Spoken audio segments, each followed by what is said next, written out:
All right. So this is lecture 2 of time complexity. अच्छा, अभी तक हमने जो पढ़ा था वो पढ़ा था अरिथमेटिक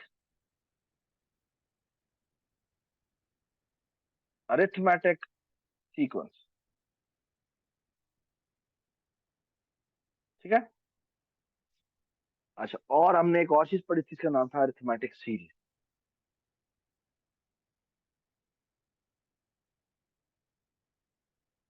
अरिथमेटिक सीरीज, ठीक है।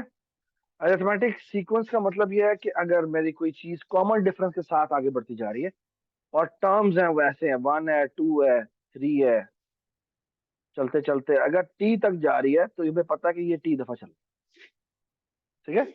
और अगर 1 है और फिर या 0 है और फिर डी हो जाती है और फिर 2D हो जाती है और फिर चलते चलते टी तक जाती है, तो हमें पता है कि ये डी टी बाय डी दफा चल, ओके। और इसको मैं कह सकता हूं कि अगर डी हमारा कांस्टेंट है, अगर डी हमारा constant, if D is constant, तो ये ओ ऑफ टी के ही बराबर।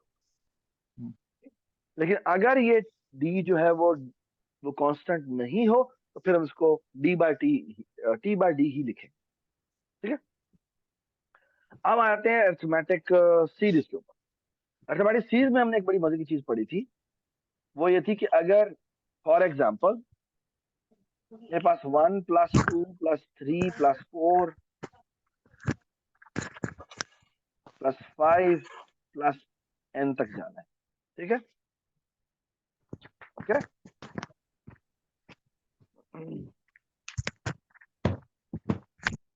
शाफे, मैंने तुम्हें म्यूट किया तो तुम्हारी तरफ से आवाज आ रही है, okay.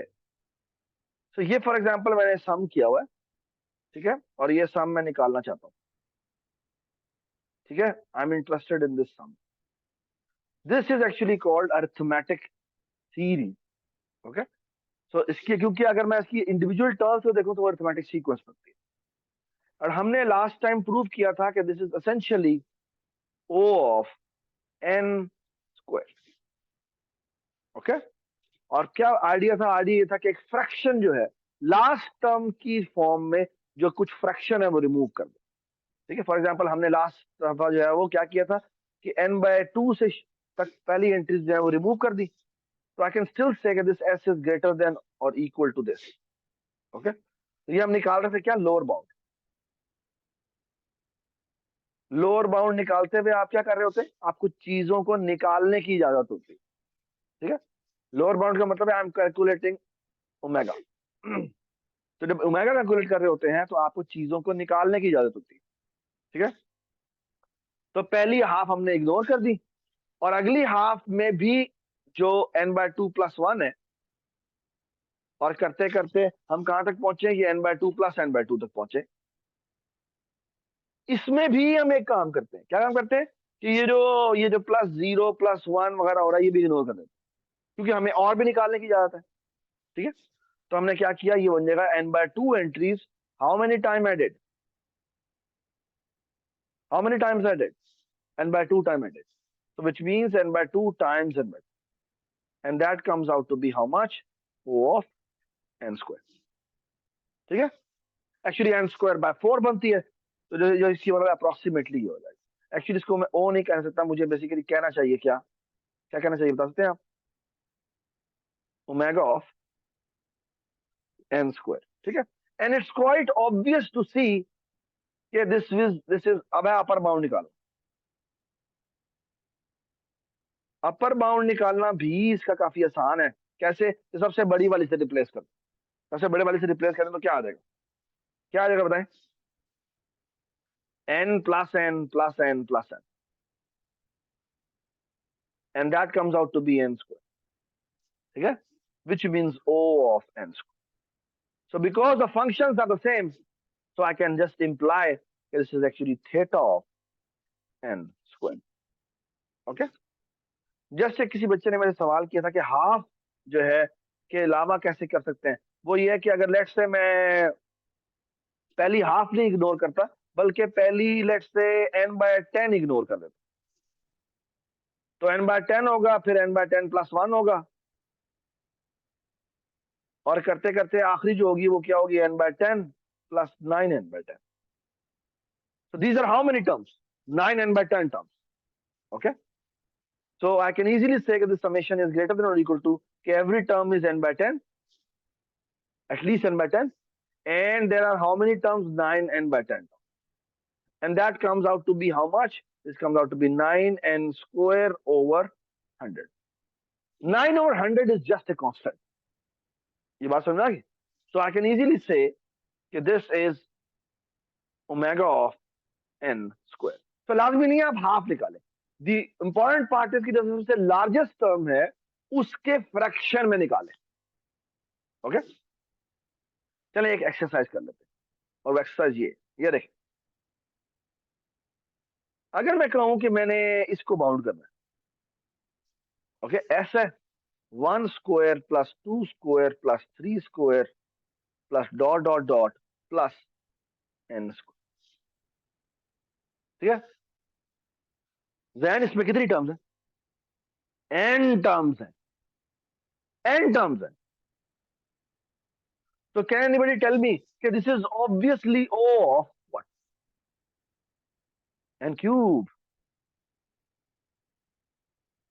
This is O of n cube. लेकिन आप एक और बात सुने, अगर मैं एक और S2 लिखता हूं, और वो है 1 + 2 + 3 + 4 + dot dot dot plus n square, ये किसके बराबर है? इसमें बताएं टर्म्स कितनी है? इसमें टर्म्स कितनी है? इसमें n स्क्वायर टर्म्स है.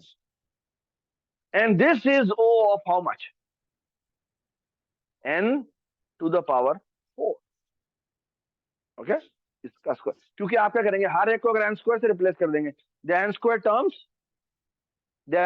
terms, and every term is n square. So that is n square time n square. That is equal to n to the power 4. ये बात भाई. अच्छा, अगर आप देखें, बड़ी अजीब सी चीज मैं आपको दिखाता हूं, वो ये कि लगता ये है कि जो ऊपर वाली चीज है वो बड़ी है. अगर मैं क्या कंपैरिजन करूं, अगर मैं टर्म बाय टर्म कंपैरिजन करूं, तो लगता है ऐसे कि जो ऊपर वाली टर्म सीक्रेट है वो बड़ी है, लेकिन एक्चुअली ऐसा नहीं है. एक्चुअली जो है वो क्या है बताएं? क्या है? बराबर है. नीचे वाली है वो बहुत बड़ी है. क्यों बहुत बड़ी है? क्योंकि एक्चुअली अगर आप देखें तो जो ये 2 स्क्वायर है, ये एक्चुअली ये है, और जो 3 स्क्वायर है, जो 9 है, वो कहीं अंदर जाए कहीं आएगा. तो अगर आप देखें तो जो नीचे वाली है उसके अंदर ऊपर वाली तमाम टर्म्स आ रही हैं. तो ऑब्वियस बात है कि जो नीचे वाली है वो बहुत बड़ी है. Does it make sense? I hope everybody understood this. Okay? और इसकी आप लोअर बाउंड आराम से प्रूव कर सकते हैं. कैसे? अगेन पहली हाफ जो है वो छोड़ दें, ठीक है, ऊपर वाले केस में. नीचे वाले केस में जो आपको छोड़नी पड़ेगी वो n स्क्वायर बाय 2 छोड़नी पड़ेगी. n/2 नहीं, n स्क्वायर आखिरी टर्म की फॉर्म में आपने बताया, जो लार्जेस्ट है उसकी फॉर्म, उसका फ्रैक्शन रिमूव करना. ठीक है. So there will be n square by 2 number of terms, and every term is n square by 2, and that comes out to be how much? This is going to be omega of n square by 4, and that is omega of n square. And sorry, n4, sorry. So n4. This is theta of n to the bottom. Does it make sense? ठीक है. और इधर भी आप बड़ा आसानी से prove कर सकते हैं कि ये n क्यूब होगा. क्यों n क्यूब होगा? कि जो दरमियान वाली टर्म होगी वो होगी n स्क्वायर बाय 2, है ना, है ना, बल्कि ऐसे होगी n/2 होल स्क्वायर. और फिर जो अगली होगी वो क्या होगी? वो होगी n/2 + 1 होल स्क्वायर, है ना. और करते करते आखिरी जो होगी वो होगी n/2 + n/2 होल स्क्वायर. और इसको मैं कह सकता हूं कि every entry is n/2 whole square. ठीक है, at least n/2 whole square. And there are how many terms? n/2 terms. And this comes out to be how much? This comes out to be n cube by 8. Does it make sense? I hope it makes sense to you. Okay. So this is how much? This is actually omega of n cube. ठीक है. अच्छा, एक example कर लेते हैं। और example ये कि व्हाट इफ कि मैं कहूं कि ये एक फॉर लूप है, आई इज इक्वल टू 0, 1 से शुरू करता है, आई इज लेस देन और equal to n, i plus plus. और मैं यहां पे कहता हूं for loop j is equal to 1, j is less than और equal to i multiply by आई।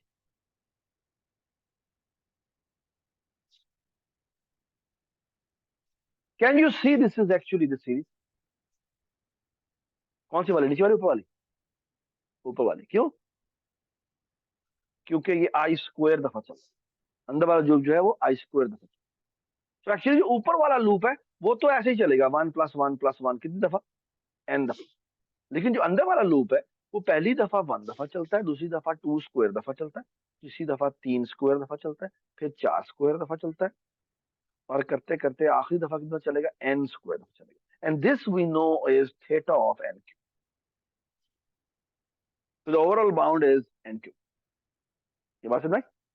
अच्छा, कुछ लोग ना प्राइम कॉम्प्लेक्सिटी ऐसे पढ़ के आते हैं और वो पढ़ना ठीक नहीं है। वो यह है कि आप ऐसा करें कि आप इसकी बाउंड निकालें और इसकी बाउंड निकालें, उनको मल्टीप्लाई करें, और अगर ये पीछे वाले पे डिपेंडेंट है तो इसकी आखिरी वाली देखिए, उससे मल्टीप्लाई करें। आखिरी वाली कौन सी होगी, एन मल्टीप्लाई बाय एन होगी, तो वो एन स्क्वायर बन जाता है।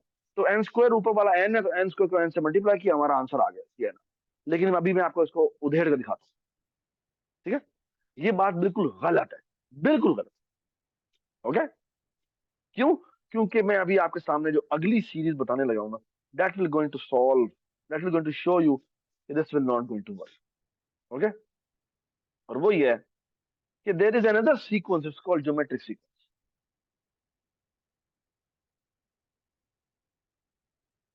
Geometric sequence. ज्योमेट्रिक सीक्वेंस कैसे दिखती है? वैसे दिखती है, 1 2, फॉर एग्जाम्पल मैं जेनेरिक लिखता हूँ पहले, 1, मैं ए कर देते हैं, a is the start. Okay? Starting term. फिर वो होती है कि एक रेशियो होती है जिससे मल्टीप्लाई हो जाती है, और फिर वो ए आर स्क्वायर हो जाती है, प्लस नहीं, फिर वो ए आर क्यूब हो जाती है, फिर वो A R to the power 4 हो जाती है, और फिर वो A R to the power 5 हो जाती है। और इस तरह करते करते वो ए आर एन माइनस 1, जो एनथ टर्म होगी वो ये, ठीक है? अच्छा, इसी को लिखने का एक और तरीका ये है कि 1 हुई, 2 हुई, 4 हुई। अब रेशो क्या है इसके, कौन सी रेशो बन रही है इन दोनों के दरमियान में? हर दो के दरमियान में किस कौन सा हमारा मल्टीप्लीकेशन फैक्टर है, 2 है, ठीक है? यहाँ 4 हो गया, या 8 हो गया, या 16 हो गया, यहाँ पे 32 हो गया, यहाँ पे क्या हो गया, 64 हो गया, और करते करते हम कहाँ तक गए, एन तक, ठीक है? एन तक गए, ठीक है? अब पहला सवाल तो ये है कि इसको कितनी टर्म्स लगेंगी एन तक पहुंचने में, ठीक है?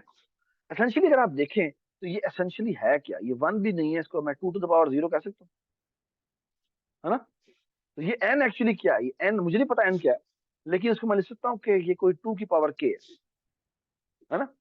और एक्चुअली मैंने निकालना है k की वैल्यू, कि टर्म्स कितनी बनती है। तो 2 to power k is equal to n, take log base 2 on both side.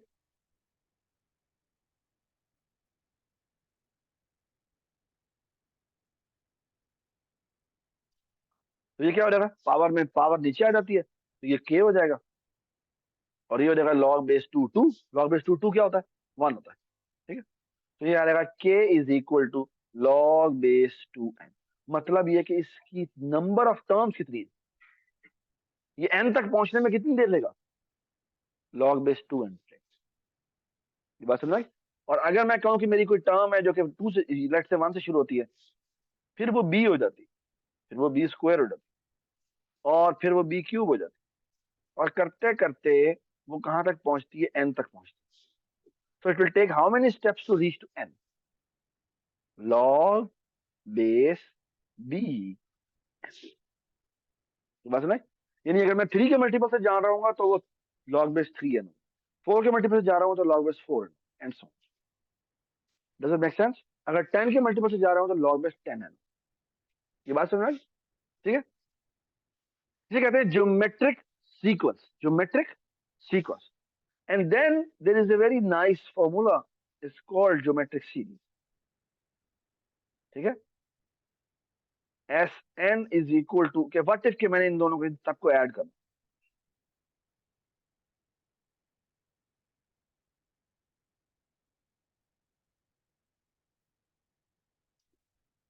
इसको सम कर रहा हूं, ठीक है? इसका जो समेशन होता है ना, ये मैंने निकाला, ठीक है? अच्छा, ये समेशन भी मैं आपको बता देता हूँ क्या होता है। ये इंक्रीजिंग ज्योमेट्रिक सीरीज, बट इसी की एक और भी होती है। वो होती है कि अगर आप n से शुरू करें, फिर n बाय b हो जाए, फिर n बाय b स्क्वायर हो जाएगा, क्योंकि इससे पिछली टर्म क्या होगी, वो n बाय b होगी। उससे पिछली टर्म क्या होगी, वो n बाय b स्क्वायर ही होगी, क्योंकि वो b से मल्टीप्लाई होता जाएगा, तभी तक वो n पे पहुंचा होगा ना। तो अगर मैं इसी को उल्टा डायरेक्शन में देखूं तो ये क्या है, ये क्या है, ये डिक्रीज है।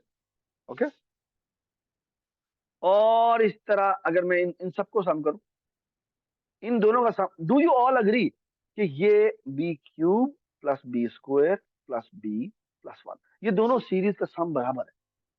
ये बात समझ में आती? इन नहीं, नहीं, हाँ, हाँ, इन दोनों सीरीज का सम बराबर है, ये बात समझ में आती है? एक को मैं यहां से देख रहा हूँ, एक को मैं यहां देख रहा हूँ, एडिशन कम्यूटेटिव होती है, ठीक है? तो that's not a problem. Okay, अच्छा, अब सवाल है कि इसका समेशन होता किसके बराबर है? अच्छा, ये ना एक छोटा सा प्रूफ है जो मैं स्किप कर रहा हूँ, लेकिन मैं एक छोटा सा प्रूफ उसका बारे में बताता हूँ है क्या। वो है कि आई डोंट नो, आपने देखा नहीं, S N is equal to, let's say मैं कहूँ 1 + 2 + 4 + 8 plus dot dot dot plus n/4 plus n by क्या 2 प्लस n कर, ये जो सम होता है ना, ये जो सम होता है, ये सम होता है लेस देन और equal to 2। Actually less than नहीं, strictly less than, strictly less than. और उसका बड़ा मजेदार प्रूफ है। फॉर एग्जाम्पल मैं आपको बताता हूँ, वन से ले वन, 1 + 2 कितना होता है, 3, जो कि 2 के ट्वाइस से एक कम है। 1 + 2 + 4 कितना होता है हसनैन? नहीं, 1 + 2 + 4 किसके बराबर होता है, जो कि इससे ट्वाइस से एक कम है। अच्छा बताएं, 1 + 2 + 4 + 8 किसके बराबर होगा? 15 के बराबर होगा, जो कि अगली टर्म के से एक कम है। ये बात समझ? 1 + 2 + 8, 4 + 8 + 16 किसके बराबर होता है? 31 के बराबर होता है, और वो अगले वाले से एक कम होता है। ये बात समझ? तो एसेंशियली अगर ये n तक जा रहा है, तो जो वो होगा वो एक्चुअली एक्चुअली अगर मैं लेस देन ना लिखूं तो मैं लिख सकता हूँ इक्वल टू होता है 2n - 1 के। ये बात समझ? 2n + 2n - 1 पूरा। तो एक्चुअली ओ नोटेशन में तो ये मैटर नहीं करता कि -1 का मतलब क्या, मैं निकाल सकता हूँ, है ना? तो -1 को मैंने निकाल दिया, it will still be less than, right, है ना? -1 को निकालने का मतलब मैंने एक ऐड कर दिया, तो ओ में तो इट इज फाइन। ये बात समझ? एक और बात सुने, can I say this is O of N? क्यों O of N? Because concept तो मैटर ही नहीं करते, है ना? And I can also say this is omega of N. Why I can say that? Why I can say that this is at least N? क्योंकि एक term ही इसके अंदर एन है ना? एक टर्म खुद इसके अंदर एन मौजूद है ना, मौजूद? कौन सी वाली एन मौजूद है, जो लास्ट टर्म है? ये बात है। सो इन ए वे हमने क्या प्रूव किया कि ज्योमेट्रिक सीरीज जो होती है, अगर इंक्रीजिंग है तो वो आखिरी टर्म से बाउंडेड होती है, यानी बिग ओ नोटेशन में वो आखिरी वाले से बाउंडेड। इसी तरह अगर मैं कहूं कि जो डिक्रीजिंग ज्योमेट्रिक सीरीज है, तो वो फर्स्ट टर्म से बाउंडेड होती है। व्हाट अ ब्यूटीफुल मैथमेटिकल, क्या कहना चाहिए कि एक्सप्रेशन, फैक्ट आप कह लो, ठीक है, छोटा सा लेमा कह लो, ठीक है? ये बात सुना? अब आपके सामने में मजे की बात करूं, लेट्स से ये आपके सामने एक फॉर लूप दिया हुआ है, और वो है i is equal to 1, i is less than और इक्वल टू एन, और मैं यहां कहता हूं आई मल्टीप्लाई इक्वल टू 2। पहले तो मुझे बताएं ये कितना चलेगा? लूप आई आई की वैल्यू लिखते हैं। आई क्या है? आई पहले है 1, पहले है 1, फिर है 2, फिर है 4, फिर है 8, फिर 16, और करते करते कहां तक जाएगा, यहाँ पे होगा n/4, फिर n/2, और फिर n तक पहुंचे, ऐसे होगा ना। ये कितने स्टेप लगेंगे यहां से यहां तक पहुंचने, लॉग बेस 2n। ठीक होगी बात, ठीक है। तो अब मैं आपसे पूछता हूं सवाल कि अगर मैं कहूं ये अंदर एक और वेस्टेड लूप लगा हुआ है, वह j is equal to 1, j is less than और इक्वल टू n अगेन, और मैं कहता हूं यहाँ पे let's say j plus plus, तो अंदर वाला लूप कितना चल रहा है, n दफा चल रहा है, हर i की वैल्यू के लिए n दफा चल रहा है, हर i की वैल्यू के लिए n दफा चल रहा है। तो एक्चुअली j चलता है कैसे, 1 से लेकर n तक, फिर चलता है क्या, 1 से लेकर n तक अगेन। तो ये कितनी दफा, ये आई की वैल्यू 1 के लिए चला, फिर आई की वैल्यू 2 के लिए दोबारा चला, ठीक है। इस तरह करते करते ये आई इज इक्वल टू एन के लिए दोबारा चला, 1 से लेकर कहां तक, एन तक। तो ये कितनी दफा एन की बर्स्ट करता है, जितनी दफा ऊपर वाला लूप चल रहा है ना, जो कितनी दफा चल रहा है, लॉग एन चल रहा है। तो एक्चुअली ये जो हमने दो लाइनें लिखी है, इसका जो अंदर वाला लूप है उसकी जो कॉम्प्लेक्सिटी है वो कितनी है, वो है एन लॉग। और आप बेस भी लिख दें, एक्चुअली बेस लिखना जरूरी नहीं होता, ठीक है। थोड़ा सा बारे में बताऊंगा, उसका अगली लेक्चर में बता दूं कि बेस की, इसकी बेस की जरूरत नहीं होती, ठीक है। All right, so far so good, everybody understand this. इसी, अब मैं थोड़ा सा सवाल चेंज करता हूं, लेट्स से कि ये मेरा फॉर लूप है, और मैंने कहा है आई इज इक्वल टू 1 से लेकर n तक, और मतलब मेरा ये मल्टीप्लीकेशन फैक्टर, ठीक है। और यहाँ पे मैंने एक और j बना दिया जो कि 1 से लेकर n तक ही जाता है, लेकिन ये भी मल्टीप्लाई इक्वल टू 2 ही हो रहा है। अब जो ऊपर वाला लूप है वो चलता है 1 2 4, करते करते कहां तक गया, n तक गया। इसे कितने स्टेप लगेंगे n तक पहुंचने में, log बेस 2n, है ना। और हर दफा एक कॉस्ट आएगी, है ना। अंदर वाला जो है वो पहले log n दफा चलता है, फिर ऊपर वाला जब ये आई इज इक्वल टू 1 के लिए ये log n दफा चलता है, फिर क्या होगा, आई इज इक्वल टू 2 के लिए फिर ये दोबारा log n दफा चलेगा। क्यों बोला, क्योंकि इसने 1 से लेकर 1 2 4 से लेकर कहां तक जाना है, n तक जाना है ना। फिर दोबारा से इसने 1 2 4 से लेकर कहां तक जाना है, n तक जाना, तो दोबारा लॉग इन आ गया। तो कितनी दफा लॉग इन हमें ऐड करना पड़ेगा, जितनी दफा ऊपर वाला लूप चला रहा है। तो इट इज क्वाइट ऑब्वियस कि ये क्या होगा, ये होगा लॉग एन स्क्वायर, यानी log n times log n, okay. लेकिन here is the most important part, कि व्हाट इफ के मैंने एक और फॉर लूप लगाया, आई इज इक्वल टू 1 किया, आई इज लेस देन और इक्वल टू एन किया, और यहां मैंने कर दिया i plus plus, i multiply equal to 2 कर दिया, सॉरी। और यहां मैंने किया for loop, j is equal to 1, j is less than और इक्वल टू i, और यहां कर दिया मैंने j प्लस। अब बताएं क्या हो, अब जो ऊपर वाला लूप है वो तो पहले जैसे चल रहा था वैसे ही चला, यानी कि i की वैल्यू क्या होगी बताएं मुझे, 1 2 4 8, करते करते कहां तक जाना है इसने, n तक जाना, और हर एक पे कॉस्ट आनी है 1, है ना। जो इसका मतलब है कितनी दफा इसकी i की वैल्यू चेंज होनी है, log बेस 2 1 दफा चेंज होनी है ना। ये तो क्वाइट ऑब्वियस है। नीचे वाले पे है, अब अगर आप जे को देख रहे हो तो जे कैसे चेंज होगा, मैं आपके सामने यहां पे लिखूंगा। जे पहली दफा एक ही दफा चलता, जे क्यों, क्योंकि जब आई की वैल्यू 1 होती है तो ये एक ही दफा चलता है ना, क्योंकि जे की वैल्यू भी 1 से चलती है, 1 खत्म हो जाती है, ठीक है। तो ये कितनी दफा हुआ, ये एक दफा हुआ। लेकिन जब आई की वैल्यू 2 होती है तो जे आपका दोबारा 1 से शुरू होता है, वो 1 भी होती है और 2 भी होती है, तो कितना चली, 2 दफा चला। अब जब आई की वैल्यू 4 होती है तो जो जे है वो कहां से लेकर कहां चलेगा, 1, आगे बताएं, 1 2 3 4, विच मीन्स कितनी दफा चली, 4 दफा चली, ठीक है। अगली दफा क्या हुआ, आई की वैल्यू हुई 8, और जे चला कहां से लेकर कहां तक, 1,2,3, करते करते कहां तक गया, 8 तक गया, विच मीन्स कितने दफे चला, 8 दफे चला। नीचे वाली चीज क्या बनती जा रही है, ज्योमेट्रिक सीरीज बनती जा रही है, जिसका मतलब है, आप बताएं, खुद ही बताएं, 1 + 2 कितना होता है, 3, जो कि अगली वाली टर्म से एक कम है ना। 1 + 2 + 4 कितना होता है, 7, जो अगली वाली टर्म से एक कम है। और अगर करते करते आखिरी तक पहुंचेंगे तो कैन यू टेल मी कि ये सम किसके बराबर है, ये <2 यानी कि ये किसके बराबर है, ये है थीटा ऑफ एन के बराबर, विच मीन्स ये जो लूप हमने बनाया है ये थीटा ऑफ एन के बराबर।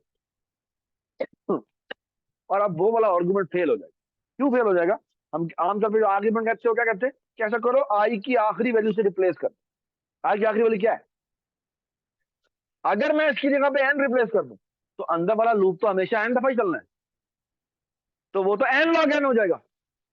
लेकिन ये एन लॉग एन नहीं है, ये क्या है, ये theta of N. Does it make sense, does it make sense, ठीक है। और अब मैं आपके सामने बड़ी मजेदार मजेदार चीजें खेलता हूं, और वो ये कि व्हाट इफ क्या मैं कह दूं कि ये 2 नहीं है ये 4 है, होने दो। तो ऊपर वाला लूप चलेगा लॉग बेस 4 एन टाइम, जो नीचे वाला लूप है वो अब ज्योमेट्रिक सीरीज जो हो जाएगी वो 2 की जगह क्या आ जाएगा, ये देखो एक मिनट, ये आ जाएगा क्या, ये 4 के मल्टीपल हो जाएंगे, यानी 1 + 4 + 16 प्लस कितना हो जाएगा, पता है कितना हो जाएगा, plus plus 32 plus so on and so forth plus N. मुझे एक बात बताएं, और मतलब ये n/4 भी है ना, और फिर n/16 होगा, ऐसे ही होगा। मुझे एक बात बताएं, इसको देख के बताएं मुझे कि ऊपर वाली सीक्वेंस बड़ी है या नीचे वाली सीक्वेंस बड़ी, सीरीज बड़ी है, नीचे वाली सीरीज बड़ी, इसको मैं S4 कह देता हूं, मुझे बताया S4 बड़ी है या इसको मैं S2 कह देता हूं, S4 बड़ी है S2 बड़ी है, हाँ S2 बड़ी है, क्यों S2 बड़ी है, सॉरी क्योंकि S4 की तमाम वैल्यूज S2 में मौजूद है, ये बात समझ रहे। तो अगर मैं इंडिविजुअल टर्म से कंपेयर करूं तो लगेगा ऐसे कि जैसे ऊपर वाली बड़ी है क्योंकि वो 4 के मल्टीपल से बढ़ रही है, लेकिन ऐसा नहीं है, उसमें नंबर ऑफ टर्म्स कम है, और एक्चुअली ये वो तमाम की तमाम टर्म्स इसके अंदर मौजूद है। तो एक्चुअली अगर वो आखिरी वाली से बाउंडेड है तो ये तो बाउंडेड होगा ही होगा, which means this is also bounded by O of N, and it's very easy to prove. क्यों, क्योंकि एक तो ये जो नीचे वाली थी ये बाउंडेड थी तो ये भी बाउंडेड होगी, ये बात समझ, आपको ये बात समझ में क्या बात कर रहा हूं, ठीक है। यानी मैं फॉर एग्जाम्पल कह रहा हूँ एक जगह एक ब्रिज है, उसके अंदर से ट्रक गुजर जाता है, अगर ट्रक गुजर जाता है तो जो नीचे छोटी वाली गाड़ी है वो तो गुजर जाएगी, आपको ये बात समझ में आ गई बात। तो वही कह रहा है भाई जो नीचे वाली बड़ी थी वो बाउंडेड थी आखिरी से, तो ये भी आखिरी से बाउंडेड होगी, क्वाइट ऑब्वियस, ठीक है। अब सवाल सिर्फ ये है कि कहीं ये लोअर बाउंड गलत तो नहीं बता दिया हमने, लोअर बाउंड भी गलत नहीं है क्योंकि इसके अंदर एक टर्म वो आखिरी वाली मौजूद है, तो लोअर बाउंड भी इसकी यही पे हो, बात समझ, ठीक है। तो मैं सिर्फ ये कहना चाह रहा हूं कि अगर आपको एक और सवाल मिले जिसमें यहां पर 4 आ रहा हो, तो अगर आपको मल्टीप्लीकेशन फैक्टर में 4 मिल रहा है आप उसको 2 से रिप्लेस कर, क्यों, क्योंकि आपकी बिग ओ नोटेशन के अंदर आपको चीजों को बढ़ाने की इजाजत है, डज इट मेक सेंस। और छोटी जो मल्टीप्लाई वाला 2 वाली है अगर वो ही बाउंडेड है तो वो भी बाउंडेड होगी, does it make sense. I hope everybody understood this idea, ठीक है, ठीक है, सो फार सो गुड, सो फार सो गुड, ठीक है, कोई इश्यू हो तो बता दो, because we are done with it, हाँ, एक मिनट आज, for loop I is equal to 1, I is less than or equal to n, और यहां मैं करता हूं I multiply equal to 2, ठीक है। So very very very very good question, okay, please look at it carefully। और यह है J is equal to 1, J is less than or equal to क्या था, I, और फर्क सिर्फ ये है कि यहां पे ये कह रहा है J को भी मैं मल्टीप्लाई इक्वल टू 2 ही कर, ठीक है। अब थोड़ा सा अगेन दोबारा बनाने की कोशिश करते हैं। अब देखिए क्या होता है। ये तो बात समझ में आती है कि जो आई है वो पहले 1 होता है, फिर 2 होता है, फिर 4 होता है, फिर 8 होता है, और करते करते कहां तक पहुंचता है, n तक पहुंचता है, विच मीन्स ये log n से ज्यादा नहीं होगा। log n टर्म, यानी इसका जो ऑर्डर है वो कितना है, वो log n है। ठीक है, log बेस 2n, अगर आपने बेस लिखनी है तो। ठीक है, नीचे आ जाए। अब जब i की वैल्यू 1 होती है, ठीक है, तो जो j है वो लेस देन और इक्वल टू 1 तक चलना है, तो वो बड़ी ऑब्वियस बात है, वो एक ही दफा चलता है। ठीक है, तो कॉस्ट आई कितनी, 1। अब आगे चलते हैं। जब i की वैल्यू 2 होती है, यानी मल्टीप्लाई बाय 2 भी हो गया, तो जो j है वो भी 2 दफा ही चलता है, यानी 1 होता है, 2 होता है और खत्म हो जाता है, यानी कि 2 आ गई।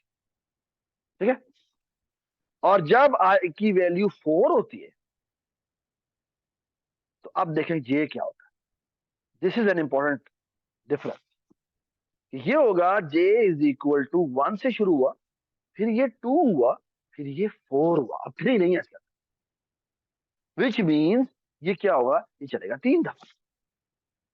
अब आगे आ जाए। अगर मैं कह दूं कि i की वैल्यू है कितनी, 8 है, तो ये क्या होगा, ये होगा j की वैल्यू क्या होगी बेटा, 1 होगी, 2 होगी, 4 होगी और 8 होगी। ये कितना बन रहा है, 4 1। Can you see, this is arithmetic series, not geometric series, which means आगे आ जाए, आखिरी जब i की वैल्यू होगी n,